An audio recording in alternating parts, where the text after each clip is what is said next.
Bismillahirrahmanirrahim. Assalamualaikum warahmatullahi wabarakatuh. Anak-anakku kelas 6, apa kabar kalian semua?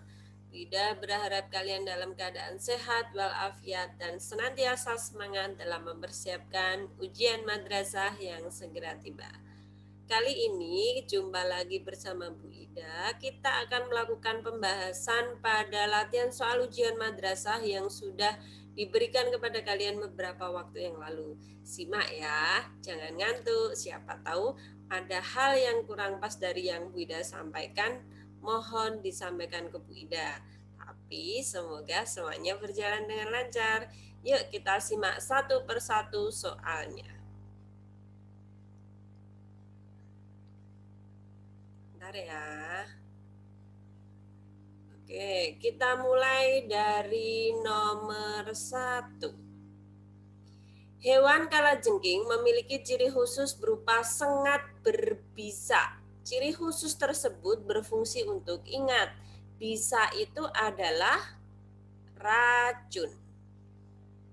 Oke, sebentar ada gangguan dengan share screen-nya Bu Ida. Kita ulang saja untuk share screen-nya. Oke, bisa kita lanjutkan. Bisa adalah racun. Lah, apa tujuan kalajengking mempunyai racun? Pertama kita cek, mengusir hewan pengganggu. Kan, kalajengking tidak mengganggu ya, mencerna makanan, alat mempertahankan diri, dan beradaptasi dengan lingkungan. Jawaban yang paling tepat adalah yang C, untuk mempertahankan diri jika dia dalam keadaan terancam. Terancam siapa? Siapa saja. Ya, udah ya. Nomor 2. Suatu kelompok hewan terdiri dari harimau, sapi, kambing, dan kelinci. Pengelompokan hewan tersebut berdasarkan apa kira-kira? Ada harimau, kita lihat kalau makanannya dia termasuk karnivora, herbivora, herbivora. Kalau cara perkembangbiakannya semuanya adalah vivipar. Jumlah kakinya, oh cara bergeraknya, wah ngantuk ini beda ini. Ini cara bergeraknya berjalan. Kemudian jumlah kakinya harimau 4, sapi 4, kambing 4, kelinci 4, tapi ini berjalan dan melompat ya. Ukuran tubuhnya ini besar, sedang, dan kecil. Kalau ada hal seperti ini, kita harus lebih bijak antara B dan C. Nah, titik poinnya di sini nih. Berarti jawaban yang paling tepat adalah yang C. Oke, nah. Next, nomor 3. Pernyataan berikut ini yang bukan termasuk manfaat hewan bagi kehidupan manusia. Bukan ya, kita cek sebagai bahan makanan oke.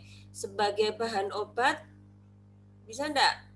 Bisa. Sebagai bahan kerajinan bisa. Sebagai bahan bangunan tentu tidak. Yang dijadikan bahan bangunan biasanya apa? Makhluk hidup yang dijadikan bahan bangunan biasanya adalah tumbuhan, terutama bagian batangnya. Oke, nomor 4. Bunga Rafflesia arnoldi merupakan bunga terbesar di dunia. Keberadaan tumbuhan ini semakin sulit ditemui karena habitatnya rusak. Habitat apa ya? Iya, tempat hidup. Upaya pelestarian yang dilakukan para pecinta flora agar apa? Kenapa ini dilestarikan? Tentunya supaya kita cek tidak diperjualbelikan, tidak populasi Rafflesia meningkat, keindahan alam Indonesia terjaga, habitat Rafflesia tidak rusak. Namanya dilestarikan, pasti inginnya jumlahnya meningkat. Ya, hati-hati, ini tampak mudah tapi jebakan. Next, nomor selanjutnya. Hewan seperti pada gambar, hewan apa ini? Iya, lumba.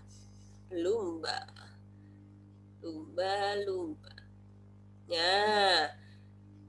Berkembang biak dengan cara apa lumba-lumba? Ingat, lumba-lumba termasuk dalam golongan mamalia. Lah, mamalia perkembangbiakannya dengan apa? vivipar. Kalau bertelur, ovipar. Bertelur dan melahirkan, vivipar. Mohon maaf, ovovivipar. Wah, Bunda kurang fokus ini. Ovovivipar. Dan yang melahirkan adalah vivipar. Nah, pertanyaannya Bunda, hewan apa yang berkembang biaknya dengan fragmentasi? Cacing, planaria. Fragmentasi itu bagaimana, Bu? Tubuhnya dipotong-potong. Misalkan ini tubuh cacingnya. Cacing apa toh Bu kok jelek kayak gitu? Cacing planaria. Ada bagian kepala, badan, dan ekor. Saat terjadi fragmentasi, tubuh cacing ini akan terpotong menjadi 3 bagian. Jika bagian kepala, dia akan membentuk badan dan ekornya. Jika dia bagian badan, berarti dia akan membentuk kepala dan ekornya. Jika dia bagian ekor, maka dia akan membentuk bagian kepalanya. Gitu ya. Lanjut nomor 6. Dalam daur hidupnya, katak mengalami metamorfosis sempurna. Ingat, metamorfosis sempurna itu pasti ada fase pupa. Nah, metamorfosis pada katak yang benar adalah boleh dimulai dari telur, boleh dimulai dari katak dewasa. Namanya siklus hidup itu kan melingkar, dimulai dari mana saja boleh. Yang penting urutannya tepat. Kita cek. Katak dewasa bertelur. Telur menetas menjadi berudu, kemudian berudu berkaki. Ini berarti menghendaki dimulai dari telur. Telur berudu, berudu berkaki, kemudian katak dewasa. Oke, berarti jawabannya adalah C. Pertanyaannya beda. Selain katak, hewan yang metamorfosisnya sempurna. Ini anak-anak seringkali masih bingung. Taunya yo katak, kemudian kupu-kupu, itu saja. Padahal masih ada yang lain, misalkan apa? Lalat. Kita kumpulkan hurufnya. Ini dimulai dari K, ini nanti dimulai dari L. Lalat, L apa lagi? Lebah. Kemudian ada nyamuk dan ada ngengat. Ngengat itu apa tuh Bu? Sejenis kutu. Ya, ini yang mengalami metamorfosis sempurna, mengalami fase pupa dalam siklus hidupnya. Nomor 6. Tali putri merupakan tanaman yang tidak memiliki klorofil. Ayo, klorofil apa? Zat hijau daun, sehingga tidak dapat berfotosintesis. Untuk kelangsungan hidupnya, dia mengambil sari-sari makanan yang sudah dikelola atau difotosintesis sang inang. Hubungan dua tanaman ini berarti tali putri dan inang. Tali putri ini berarti merugikan, ini dirugikan, ini untung. Untungnya apa? Dapat makanan. Inangnya rugi karena dicuri hasil fotosintesisnya. Nah, tali putri ini termasuk dalam parasit obligatif. Dia tidak mau melakukan fotosintesis karena memang tadi tidak punya klorofil. Dia langsung mencuri hasil fotosintesis. Bedanya apa dengan benalu?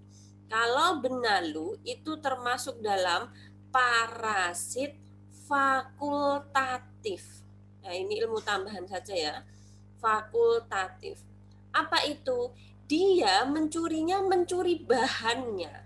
Ya, bahan fotosintesisnya, yaitu air dan CO2 serta zat hara. Nah, ini bahannya yang dicuri.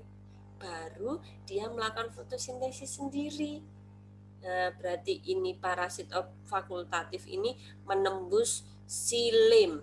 Kalau obligatif langsung menembus floemnya. Ambil nasinya. Kalau benalu ambil berasnya. Jawabannya berarti parasit. Kalau komensalisme apa? Satu untung, yang satu tidak untung, tidak rugi. Tidak untung, tidak rugi. Mutualisme sama-sama untung. Netralisme tidak ada hubungan, biasa saja. Nomor 8. Contoh rantai makanan yang terjadi di ekosistem sawah. Hati-hati, harus mencari produsen yang hidup di sawah. Pertama kali yang dilakukan itu, lihat, serat rumput bisa, plankton tidak bisa. Teratai masih ada kemungkinan tapi kecil, padi oke. Kemudian kita cek, berarti tinggal A dan B. Rusa, wah ini singa masa ada di sawah, jawabannya berarti D. Udah ya, nomor 9. Perhatikan gambar rantai makanan berikut. Belalang memakan rumput, belalang dimakan katak, katak dimakan ular, ular dimakan elang. Setelah elang mati, dihancurkan oleh bakteri. Menjadi unsur hara yang dibutuhkan tumbuhan. Dalam rantai makanan tersebut, bakteri berperan sebagai pengurai atau dekomposer. Nah, sebagai produsen siapa dalam rantai makanan itu? Ayo, siapa? Rumput. Konsumen satunya belalang. Konsumen duanya katak. Oke, lanjut nomor 10. Mendirikan rumah-rumah di bantaran sungai dapat berdampak buruk terhadap lingkungan, yaitu bantaran sungai itu tepi-tepian sungai. Apakah sungai dipenuhi sampah atau sungai menjadi keruh, ikan-ikannya mati atau banjir di perkotaan. Ya, dampak buruk terhadap lingkungannya tentunya kalau banyak orang yang tinggal di bantaran sungai akan menyebabkan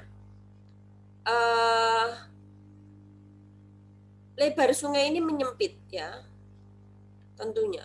Nah, sini kayak rumah panggung gitu loh. Tapi nek panggung kan di tanah. Nah ini. Apa yang terjadi kalau di sini sempit? Maka akan terjadi penyumbatan. Ada sini angel. Berarti kira-kira yang mana ya? Biasanya ini terhadap lingkungan. Karena lingkungan air berarti ini. Karena orang yang tinggal di sekitar sungai tentunya dia akan membuang sampahnya ke sini. Jarang kok dia mau membangun. Berpikirnya nanti terbawa aliran sungai jadi terlihat bersih. Bisa juga mendekati jawaban ini.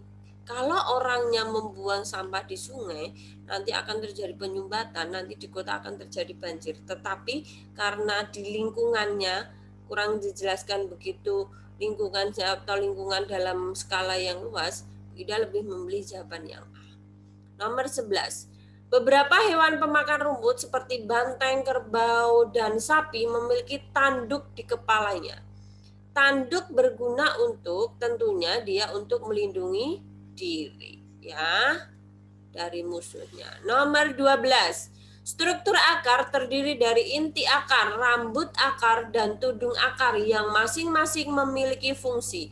Rambut akar itu bagian akar yang jeriawut bahasa Inggrisnya. Ya, lah ini untuk apa?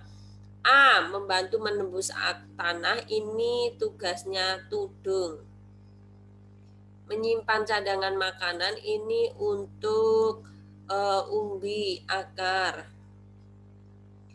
Menyerap air dan zat hara, ini tugasnya siapa? Rambut akar. Dan sebagai alat pernafasan ini tugasnya akar nafas. Akar nafas disebut juga dengan pneumatofora. Siapa yang punya ini? Ingat tak?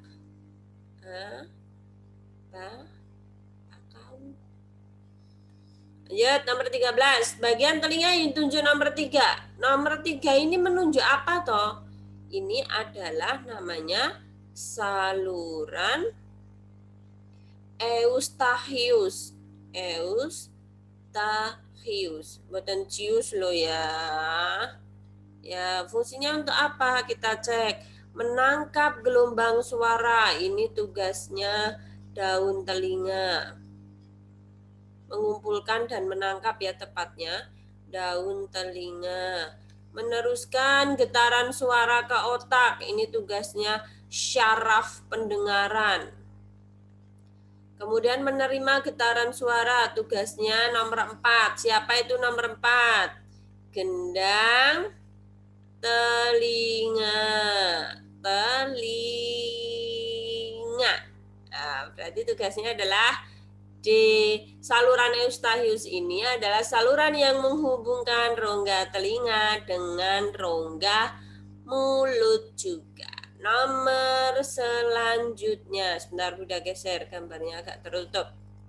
Nomor 14. Perhatikan gambar di samping bagian indera pembau yang diberi kode X. X ini adalah saraf pembauan. Olfactory. Saraf pembauan. Fungsinya untuk apa? Ini harusnya mengantarkan rangsang ke otak. Oh ya, ini berarti ini baru serabut sarafnya. Ya. Berarti siapanya yang C. Kalau menahan kotoran masuk tubuh, ini rambut hidung, bukan bulu loh ya. Karena kita mamalia, bukan unggas. Mendeteksi zat kimia yang masuk dalam pernafasan. Dideteksi. Sebentar, ini berarti bagiannya ini saraf pembauan. Harusnya meneruskan rangsang ke otak. Ya bisa.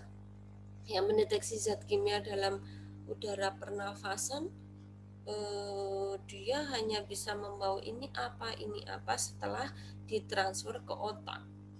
Dan tempat masuknya udara pertama kali berarti di sini adalah lubang hidung. Kemudian nomor 15. Pada gambar alat pencernaan makanan yang ditunjuk huruf X di samping menghasilkan cairan empedu.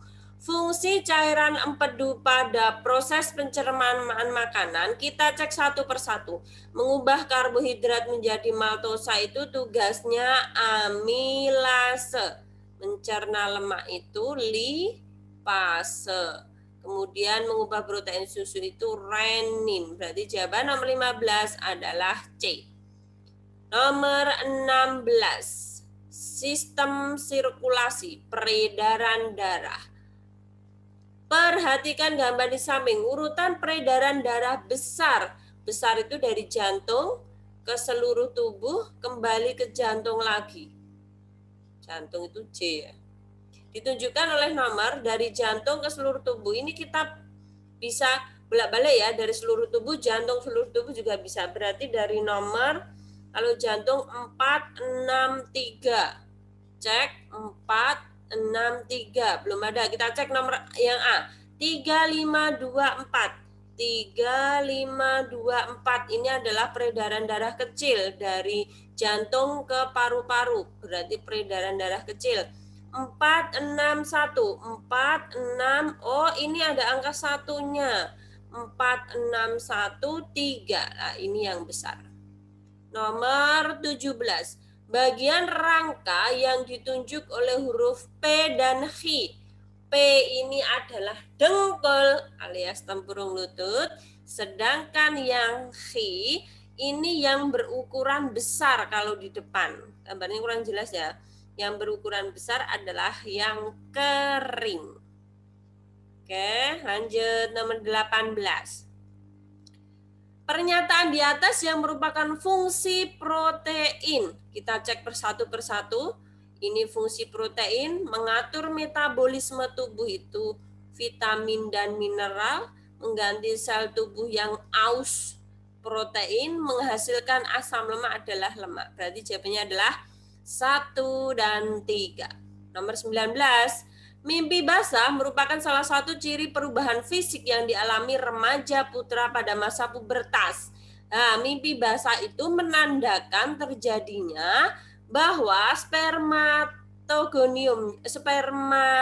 testisnya sudah menghasilkan sperma. Berarti remaja putra tersebut sudah siap berkembang biak alias menghasilkan keturunan. Nomor 20, pencegahan penyakit emah. Yang sakit apanya kalau emah? Lambungnya. Bagaimana? Dengan cara apa? Makan secara teratur. Kalau menjaga kebersihan makanan ini biasanya berhubungan dengan tipoid. Mengkonsumsi makanan dan vitamin C itu sari awan dan sari bengi. Ya, pada Bu sari bengi. Ada. Kan sari awan tuh tidak cuma di siang hari ya, sari awan. Mengkonsumsi makanan yang banyak mengandung lemak. Ini menyebabkan kegemukan, obesitas.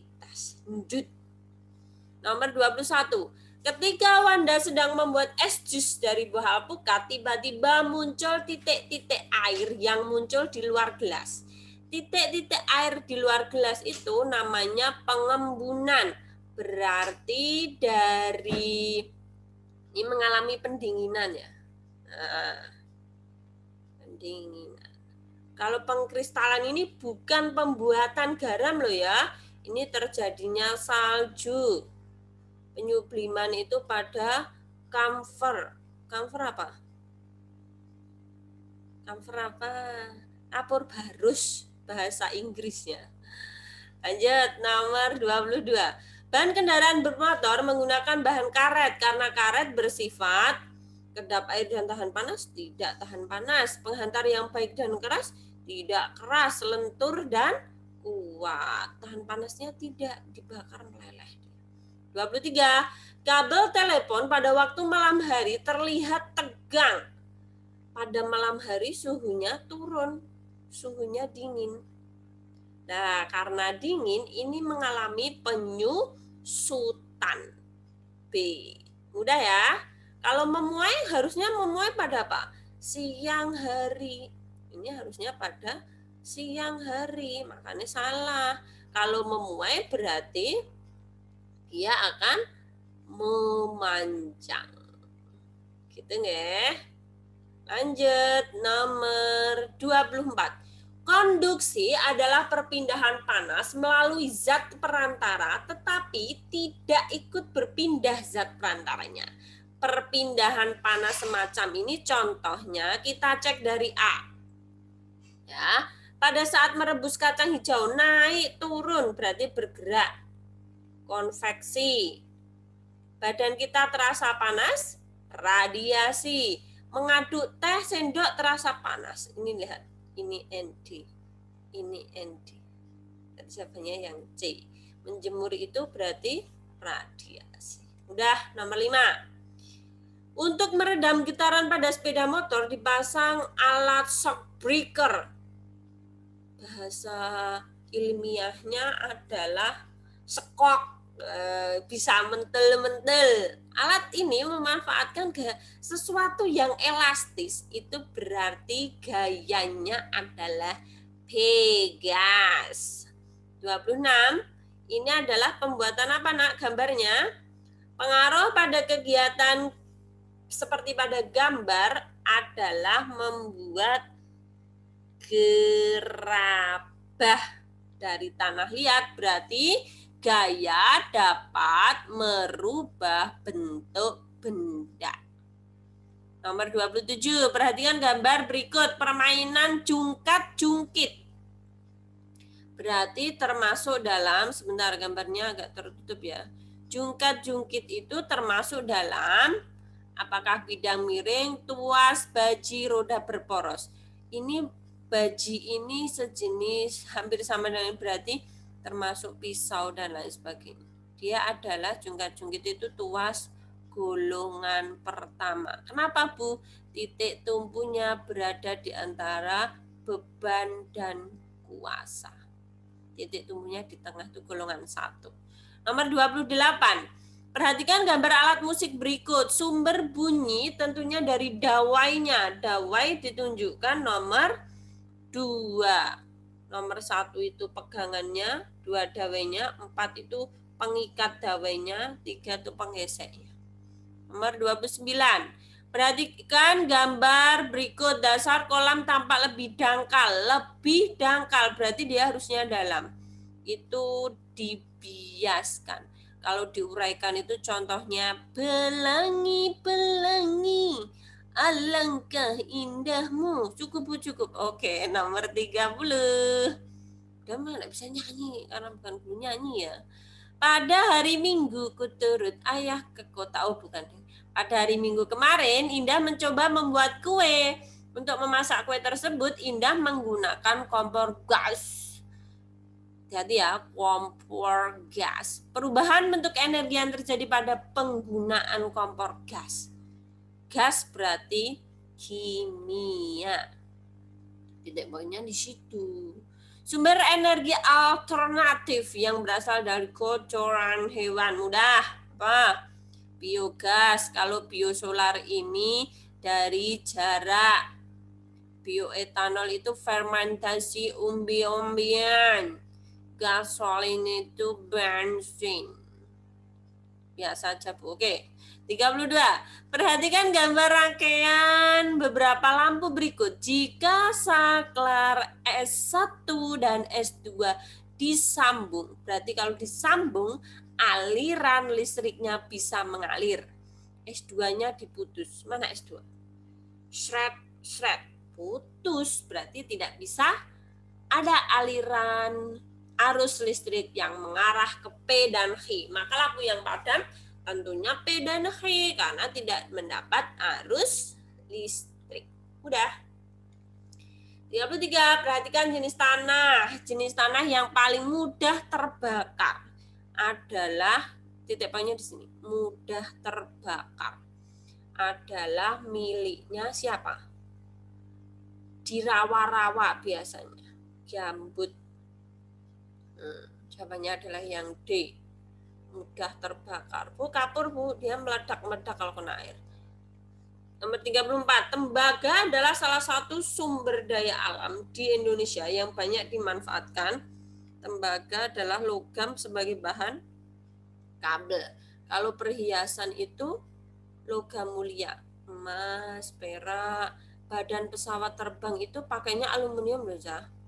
Panci. Pagar rumah biasanya pakai besi atau baja. Lanjut, nomor 35. Untuk memenuhi kebutuhan pangan yang semakin meningkat, masyarakat membuka lahan pertanian baru di perbukitan. Kegiatan tersebut mengakibatkan perubahan permukaan bumi, yaitu tanah yang tadinya miring berundak, tadinya miring menjadi berundak-undak. Ini salah satu langkah untuk menahan erosi. Bukan kok Nek Bu udah marah-marah erosi ya. Oh itu erosi. Nah berundak-undak ini namanya sengkedan. Sengkedan itu apa Bu? Tera sering. Namanya kalian harus kosakatanya ditambah supaya kalau ada soal-soal yang menggunakan kosakata tidak biasanya tetap tahu. 36. Kelompok sumber daya alam yang tidak dapat diperbaharui. Tidak dapat diperbaharui. Berarti nyari yang ada diperbaharuinya.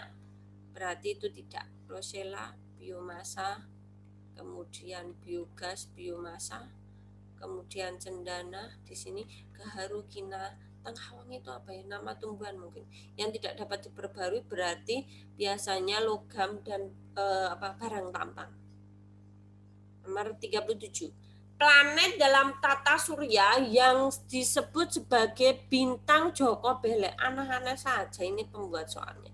Biasanya itu ora bintang Fajar, ya bintang Kejora. Kenapa itu Jokonya belekan? Tetap saja jawabannya Uranus ya. Neptunus ini sebutannya adalah planet pembuat ulah. Di sini Mars itu planet merah. Kalau Uranus itu kalau Bida nggak salah ingat planet hijau. Nomor 38. Revolusi bumi terhadap matahari mengakibatkan revolusi itu perputaran bumi mengelilingi matahari. Gerak semu ini rotasi, kemudian terjadinya siang malam itu rotasi, pergantian musim, perubahan bentuk bulan ini rotasi. Nah, pertanyaannya beda. Musim di Indonesia. Di Indonesia musimnya ada 2, bukan panas dan dingin, tetapi penghujan dan kemarau. Kalau di Eropa ada 4, yaitu semi, panas, gugur, dan dingin. Nomor 39. Perhatikan gambar gerhana. Bila bulan berada dalam bayangan umbra, berarti bayangan inti.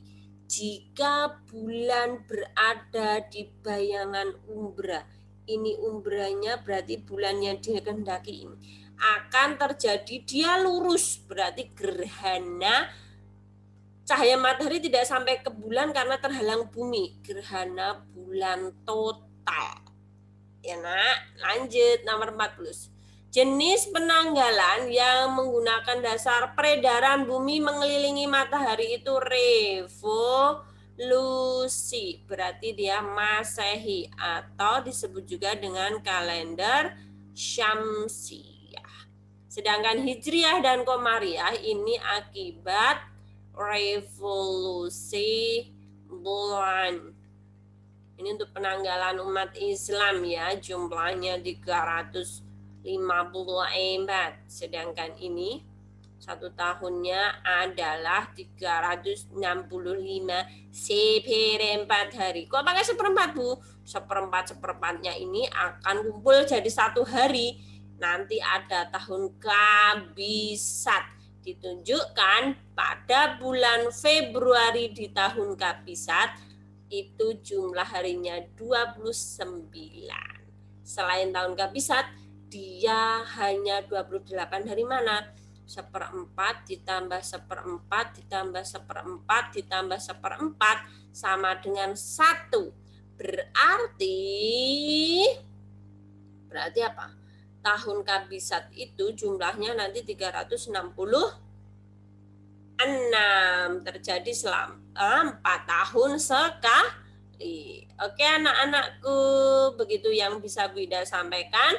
Mohon maaf atas segala kekurangan. Jika ada sesuatu yang kurang jelas bisa kita diskusikan kembali. Karena segala sesuatu itu bisa dibicarakan dengan baik-baik. Kita cari sumber yang lebih valid. Oke anak-anakku, tetap semangat, jaga kesehatan, rajin belajar untuk persiapan ujian madrasah karena segala hasil itu berdasarkan usaha, ikhtiar, doa kalian sendiri. Karena segala sesuatu itu terjadi karena kuasa Allah. Tapi tidak boleh hanya menggantungkan wes takdir. Karena Allah tidak akan mengubah takdir umatnya selama umatnya tidak berusaha. Demikian yang Bida sampaikan. Assalamualaikum warahmatullahi wabarakatuh. See you next time anak-anak solih-solihah. Goodbye.